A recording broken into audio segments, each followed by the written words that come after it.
Hello, class 6th. A very good morning to all of you.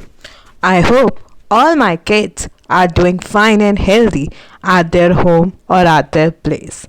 So, class 6th, in our today's session, we are going to begin with a new type of education which is related to money. And the money related education is called financial education. All right, whatever things we are going to study about money, we are going to deal with financial education. Remember, the term money is related with the financial education, that how we should spend the money, where we should save the money, and what is the importance of saving the money in our life. We are going to study about that. In fact, in the first page we can see piggy banks, savings, and the growth of money. So all the money related education is called financial education, and in this session we will be studying about financial education, about the how money is important, why we should save, what are the various ways of saving the money. Furthermore, class, as a term 2 is going to begin, so every one of you, please make sure to make a term 2 notebook for history, geography, and civics, and whatever things we are going to study in the financial education will be done in the second term notebooks of history, geography. All right, so make sure whatever question answers, MCQs we are going to study, you all have to do them in your history notebook of term 2. Furthermore, class, you will be having MCQ based examination of financial education, and you all will be given a certificate about the financial education once you clear the exam.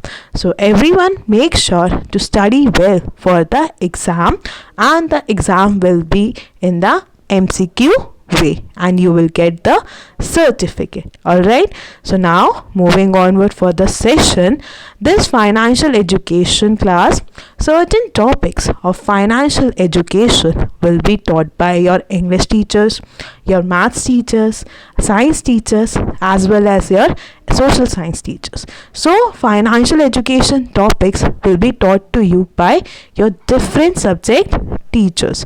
All right, now you can see the index. In the index we can see different topics, as well as we can see different subjects. So all these subjects and all these chapters as well as the topics will be taught to you, and they will be taught to you by the different teachers as well. So make sure whatever topic you are going to cover, you have to write down the heading, and then you have to write down the question answers. For example, if today we are going to discuss about the barter system, we will give the heading of barter system and the question answers which we are going to do. And class, make sure to write down the difficult words if they are there in the chapter in your notebook as well. So now we are going to begin with the first chapter of history, which is barter system. And now we are going to find out what is the term barter system and how it was relevant in that time. So we are going to study about the barter system in our today's session, and this work has to be done in the notebook of history of term 2. Remember to do the work of notebook of history of term 2. So now let's begin with the session. Long ago there was a prosperous kingdom. The people of this kingdom were very hardworking and were engaged in different productive activities. So class, long ago there was a very happy kingdom, and the people of this kingdom, they were very hardworking, and they were all busy in doing something productive activities. Productive activities means some is selling something, some is making something, some is cooking something. So they all were doing something productive through which they can earn the money. For example, someone is selling the shoes, someone is making items of the wood. So they all are producing something. So the people of those kingdom were producing different things, and they were busy in the productive activities. So since they were producing something, that is the reason they were busy in the productive activities. Now, some were farmers while others were weavers, tailors, or cobblers. We all know that farmers produce something. We know that weavers also produce something. We know that cobblers, they help us in making something, as well as tailors create something new from the cloth. So you can see that these people were very hardworking and they were producing things. While everything was produced in abundance, each person could not produce all the goods required by him for his use. Now, so class, now everything was produced in a very large quantity, but every person could not produce all the goods required by him for his use. For example, farmer is producing grains, but he needs clothes, so he is not able to make clothes. So you can see that each person is not able to produce all the goods required by him for his use. Farmers can produce food items, they can produce they can produce farm clothes, they can produce shoes. So you can see that people are not able to produce the things that were required by them for their usage. Now, the people in the kingdom used a system by which one person could exchange the goods and service produced by him with the goods and service produced by the other. So now what they did, they devised a method in which they will exchange the goods and services produced by him with the goods and service produced by the another. Means if the farmer is producing food grains, he will exchange food grains with the shirt that is being stitched by the tailor in return of the food grains. So you can see the goods and service produced by the farmers will be exchanged by the tailors goods and services, because we have learned that everybody in the kingdom is not able to produce all the goods required by him for his use. So you can also see the another example, cobbler.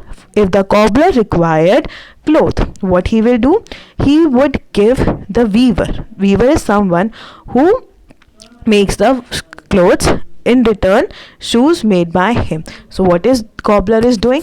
Cobbler is exchanging goods and services produced by him to the another person who is able to produce goods and services. For example, cobbler is giving his shoes in return to the clothes that is made by the tailor, or you can say that cobbler is exchanging his goods and services to the farmers, because we have learned that everyone in the kingdom is not able to produce all the goods and services by himself, and this type of system is known as a barter system, in which we are exchanging goods, means materials and services, which is done by us in return of another goods and services. So this type of system is called as a barter system. However, class, people face difficulties with this system.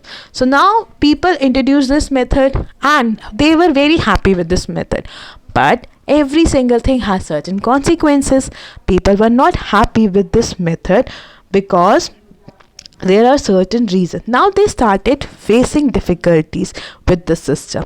Now what happened? The farmer sometimes required shoes, but the cobbler would not exchange his shoes for food grains, because he had enough food grains, and he exchanged his clothes for food because he wanted a haircut. So now what is happening? Farmer wants a shoe, but the cobbler is not ready to accept, because he says, I have lots of food grains. What will I do with this food grains? So you can see that there is a problem. Now farmer has to purchase shoes. Where will go? Because our cobbler is having lots and lots of food grains, but the farmer does not have shoes. So you can see that this type of the problem started emerging. Also class, there is some commodities. Commodity means things that are perishable and cannot be kept for long time in the store. There are certain commodities class which we cannot store for long time. So for example, banana. If we take an example of banana, do you all think that we can store banana for a long period of time? No, it will get spoiled. We can see the black dots appearing in the banana.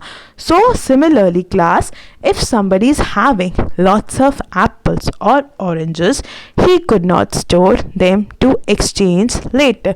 If somebody wants to give you apples or oranges, but unfortunately or as a consequences, he cannot store because they will be rotten, and then no one will be exchanging them for any good and services. People could not exchange their goods or services unless they found someone who was willing to take their goods in exchange for something which they actually required. So now what is happening class? The people, they are not able to exchange goods and services because they are not able to find someone who is willing to take the goods and services produced by them. For example, if a cobbler has to sell, or you can say exchange, for example class, if a cobbler has to exchange his shoes to the tailor, but if the tailor is not ready to purchase those shoes, so do you think that will the cobbler will be able to send it? No, unless and until you don't have a buyer who is going to exchange his goods and services, you will not be able to exchange your goods and services. So this is the problem the people were facing. Now the principle, how the barter system works. So class, the barter system works on double coincidence principle. So now the principle of the barter system that is going to work is on the principle of coincidence principle. Two coincidences have to happen at the same time. So coincidence matlab ittifaq. The two coincidences have to happen at the same time. The first coincidence that you find someone who is willing to sell something that you want. So now what is going to happen? If you are going to the market and fortunately आपको कोई मिल जाता है जो आपका product खरीदने को तैयार हो जाता है, this is the first principle, that the first coincidence is that you find someone who is willing to sell something that you want to buy. Suppose you went to the market, you have to buy brinjals, and you found a vegetables person who is going to sell his brinjal to you. So this is the first coincidence principle. And the second coincidence principle is that the seller wants to buy something that you're willing to sell. So now the seller, a seller is a person from which we purchase, and that seller wants to buy something that you're willing to sell. For example, if you want to sell your brinjal, alright, and the another person is ready to buy it, and in exchange you want to take apple from him. So this is the second principle of coincidence, in which the seller wants to buy something that you are willing to sell. So there are double coincidence principle. Number one is that you find someone who is willing to sell something you want to buy, and that someone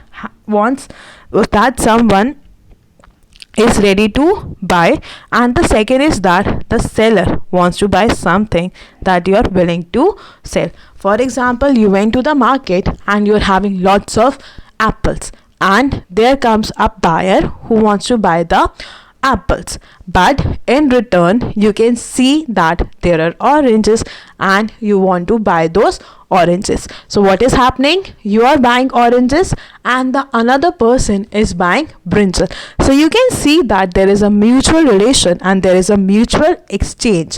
So this type of principle is called double coincidence principle. Alright, so class, I'm sending you the PDF in which you can see the chapter, you can read the chapter, as well as at the end of the PDF there are certain questions are given, and make sure you all have to do these questions in the notebook. You have to tell me what is a barter system, you have to tell me the definition of the barter system.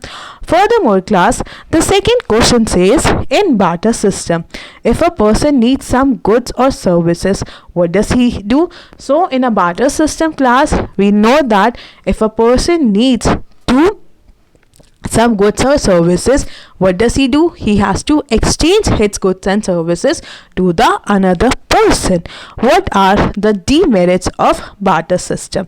So class, demerits means disadvantages, so you have to tell me the disadvantages of the barter system.